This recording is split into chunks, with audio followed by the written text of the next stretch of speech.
Poyang Lake is the largest freshwater lake in China, provides a habitat for migratory birds in Asia, has been regarded as an important wetland internationally.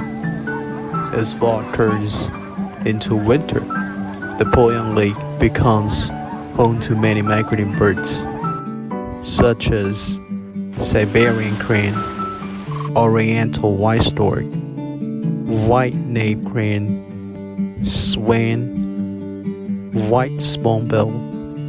Over 600,000 birds spend the winter in Poyang Lake, and 462 kinds of species live there. Poyang Lake has also been considered as kingdom of migratory birds.